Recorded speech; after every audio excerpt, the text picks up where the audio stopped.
Social media पर एक आपत्तिजनक पोस्ट वायरल होने के बाद अकोला शहर में दंगे जैसे हालात निर्माण हो गए थे।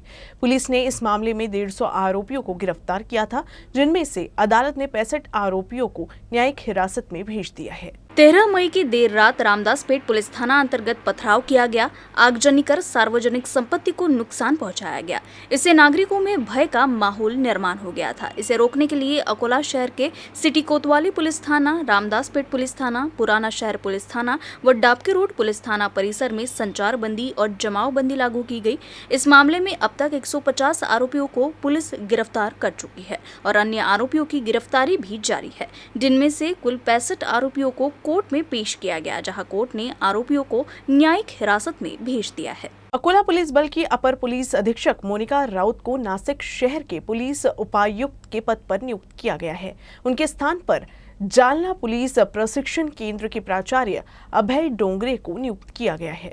मोनिका राउत ने पिछले 3 वर्षों से अकोला पुलिस बल के अपर पुलिस अधीक्षक के पद पर सफलतापूर्वक कार्य किया है। अब उनका तबादला नासिक शहर के पुलिस उपायुक्त के पद पर किया गया है और उनकी जगह पर जालना पुलिस प्रशिक्षण केंद्र के प्राचार्य अभय डोंगरे को नियुक्त किया गया है। इस संबंध में राज्य सरकार के गृह विभाग की ओर से 24 मई को लिखित आदेश जारी किए गए हैं।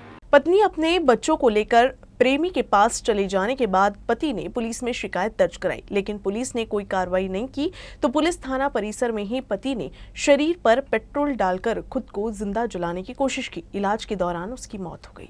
पुणे में कार्यरत एक युवक की पत्नी अपने बच्चों के साथ अपने प्रेमी के पास चली गई। पत्नी को ढूंढते हुए पति अकोला पहुंचा। आखिरकार उसने सिविल लाइन पुलिस थाने में शिकायत दर्ज की, लेकिन पुलिस ने मामले को गंभीरता से नहीं लिया। पुलिस कोई कार्रवाई नहीं कर रही है, ये देखकर आपा खो बैठे युवक ने पुलिस थाना परिसर में ही शरीर पर डीजल डालकर आत्महत्या करने की कोशिश की।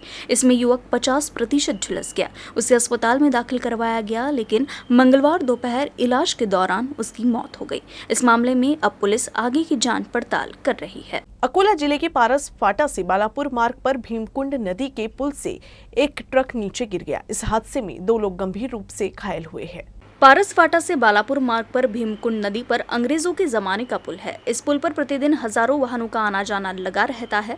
वाहन चालकों को अपनी जान हथेली पर लेकर पुल के ऊपर से सफर करना पड़ता है। भीमकुंड नदी पुल पर पहले भी कई हादसे हो चुके हैं। सुबह करीब 10 बजे पारस फाटा से बालापुर आ रही लकड़ी के फर्नीचर से लदा ट्रक अचानक नदी पर बने पुल से नीचे गिर गया।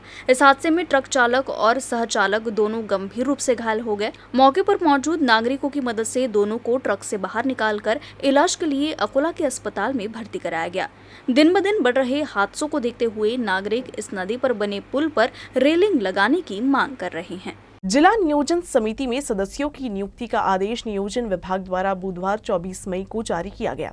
2 रिक्त सीटों पर शिवसेना शिंदे गुट के दोनों जिलाध्यक्ष विठल सरप और अश्विन नवले को नियुक्त किया गया है। पहले चरण में शिवसेना नेता एकनाथ शिंदे की बगावत के बाद शिवसेना के 26 पूर्व और वर्तमान पदाधिकारी मुख्यमंत्री एकनाथ शिंदे के गुट में शामिल हो गए। शिंदे समूह के पदाधिकारियों को उम्मीद थी कि सत्ता स्थापना के बाद उन्हें जिले की विभिन्न समितियों पर गैर सरकारी सदस्यों के रूप में चुना जाएगा, लेकिन शिंदे गुट को पहले सरकारी अस्पतालों की अभ्यागत समिति और फिर डीपीसी पर नियुक्तियों के लिए दरकिनार कर दिया गया।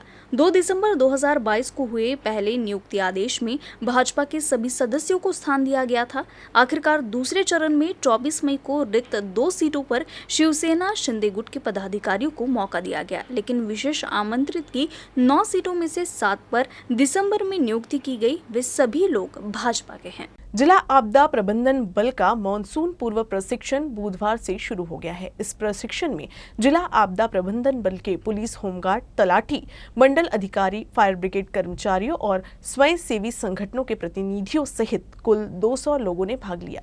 ये प्रशिक्षण अगले 2 दिनों तक जिले में जारी रहेगा। नियोजन भवन में आयोजित इस प्रशिक्षण के दौरान उपविभागीय अधिकारी डॉक्टर शरद जावले, मूर्तिजापुर की तहसीलदार शिल्पा बोबड़े, नायब तहसीलदार विजय सुरलकर, सपना आपदा प्रबंधन कक्ष के संदीप साबले मौजूद रहे। राज्य आपत्ति प्रतिसाद बल नागपुर के विशेषज्ञ Amol Gokhale, NW Wadkar, वायन Kakade, RA चौदल, MP Khandke, Ritesh Singh की टीम द्वारा गुरुवार 25 मई को पोपड़खेड़ और शुक्रवार 26 मई को महान में प्रशिक्षण दिया जाएगा। ऐसी जानकारी संदीप साबले ने दी। मार्च 2023 में हुई 12वीं कक्षा का रिजल्ट गुरुवार को घोषित कर दिया गया।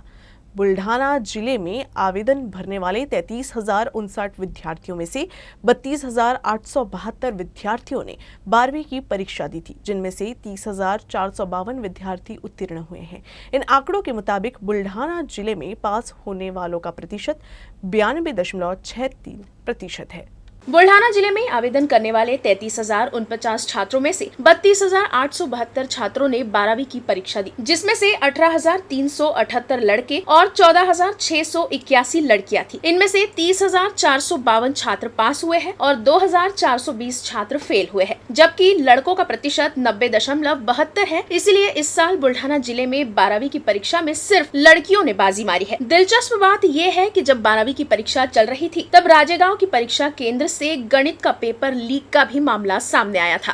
बुलढाणा जिल्ह्यामध्ये एकूण 33,059 विद्यार्थी परीक्षेला बसलेले होते। त्यापैकी 32,872 विद्यार्थी उत्तीर्ण झाले आहेत। त्यामध्ये उत्तीर्णाचं जे जिल्ह्याचं प्रमाण आहे ते 92.63% एवढा आहे।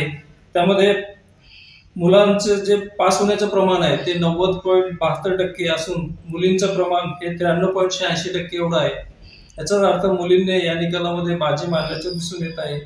नाही, बुलढाणा जिल्ह्यामध्ये जेवढे विद्यार्थी परीक्षेला बसलेले होते ते या सर्व निकालामध्ये समाविष्ट आहेत, त्यामुळे त्यांचा निकाल यासोबत लागलेला आहे। परीक्षेमध्ये यशस्वी झालेल्या सर्व विद्यार्थ्यांचं मी मनपूर्वक असं अभिनंदन करतो। तसेच जे विद्यार्थी अयशस्वी झाले त्या परीक्षेमध्ये पास होण्यासाठी त्यांच्यासाठी पुन्हा एक संधी जुलैमध्ये येणार आहे। जुलैमध्ये पास होऊन ते पुढच्या आपल्या यामध्ये ऍडमिशन घेऊ शकतात। म्हणजे लवकरच त्यांची पुरवणी परीक्षा होणार असल्याने त्यांनी खचून जाण्याचं कोणतंही कारण नाही, आपली तयारी करावी आणि पुन्हा यश मिळवावं। बुल्ढाना जिले की संतनगरी शेगांव शहर के विकास के लिए 550 करोड़ रुपए की विकास योजना स्वीकृत की गई, जिसके अनुसार अधिकांश कार्य पूर्ण हो चुके हैं, लेकिन शेगांव अकोट लाइन पर अंडर ब्रिज का मुद्दा वही है। इस समस्या पर ध्यान नहीं दिए जाने पर गुरुवार को शहर के शेगांव स्थित छत्रपति शिवाजी महाराज चौक पर नागरिकों ने धरना दिया। शेगांव शहर के 30% लोग रेलवे गेट की दूसरी तरफ रहते हैं। इस क्षेत्र के नागरिकों को स्कूल और अस्पताल सहित दैनिक कार्यों के लिए रेलवे फ्लाईओवर से आना जाना पड़ता है, लेकिन फ्लाईओवर के ऊपर से जाने के लिए लंबा सफर तय करना पड़ता है। कई बार बेहद जरूरी चीजों में देरी हो जाती है, साथ ही मरीज को इलाज मिलने में भी देरी हो रही है। इसलिए पिछले 1 दशक से पुराने रेलवे फाटक क्षेत्र में अंडर ब्रिज की मांग की जा रही है, लेकिन सरकार के साथ साथ रेल विभाग भी इस समस्या की ओर अनदेखी कर रहा है। आखिरकार गुरुवार को नागरिकों ने रेल प्रशासन और जनप्रतिनिधियों का ध्यान आकर्षित करने के लिए शहर के चौक में घंटा बजाकर धरना दिया।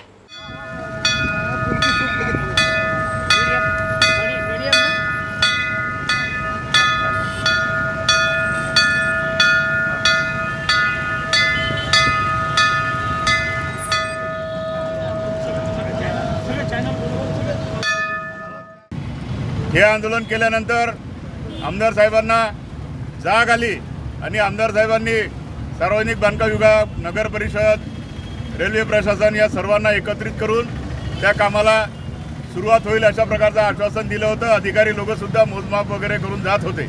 असं वाटलं होतं की भैरी मार्गाचं काम आता सुरू होईल काही दिवसातच, परंतु काही दिवसापूर्वी रेल्वे प्रशासनाकडे चौकशी केली असता हे काम थोडंही पुढे हललेलं नाही आहे, कुठे नकाशा बनलेले नाही आहे, कोणतंच काम याच्यामध्ये पुढे गेलेलं नाही आहे। म्हणून प्रभाग 1 व प्रभाग 2च्या नागरिकांनी आज या ठिकाणी घंटानाद आंदोलन सुरू केलेलं आहे। या घंटा वाजवून आम्ही खासदार प्रतापराव जाधव व आमदार डॉक्टर संजय कुटे यांना जागृत करण्यासाठी हे घंटानाद आंदोलन या ठिकाणी केलेलं आहे आणि आम्हाला असं वाटतं की हे झोपेचे सोंग घेतलेले हे दोन्ही लोकप्रतिनिधी नक्कीच जागृत होतील व आमची समस्या या ठिकाणी मार्गी लागेल। अधिकांश किसानों ने इस साल कपास को घर पर ही इस उम्मीद से रखा था कि कपास की कीमत बढ़ेगी, लेकिन दाम बढ़ने की बजाय गिरने से किसान मायूस है, जिससे बुल्ढाना जिले के कोथली गांव के किसान ने कपास के दाम नहीं मिलता देख अपने पशुओं का चारा बताकर कपास फेंकना शुरू कर दिया है। कपास को उचित मूल्य नहीं मिलने के कारण बुल्ढाना जिले के कोथली गांव के किसान संतोष जोहरी ने अपने पशुओं को कपास खिलाना शुरू कर दिया है। संतोष जोहरी ने अपने 7 एकड़ खेत में कपास लगाई थी, लेकिन अब कपास की कोई कीमत नहीं है। मजदूरों को 2500 रुपए प्रतिदिन देना पड़ रहा है, जबकि व्यापारी इस कपास को 140 रुपए किलो दे रहे हैं। उत्पादन लागत का भुगतान नहीं होने के कारण संतोष जोहरी ने आखिरकार तंग आकर पशुओं को कपास खिलाना शुरू कर दिया। किसान संतोष जोहरी प्रतिदिन 40 से 50 किलो कपास अपने पशुओं को खिला रहे हैं। 250 रुपये रोज दिला आणि 5-6 किलो कापूस विचू राहिले आणि काय परवडणार आहे? तो 40 रुपये किलो व्यापारी मागून राहिला, त्याच्यानं मग ढोरांनी खाल्ला तर काय परवडणार नाही, त्यासाठी मी ढोरायला लावला मांडणं. हे शेतकऱ्याला काहीच पुरून नाही राहिलं. आता ना इलाज आहे, भाव होते कुठून गेले कुठे, पर्याय राहिला नाही. आता काय करा, आता खाऊ द्या, ढोरांनी खाल्ले तर काय वाया चाललं.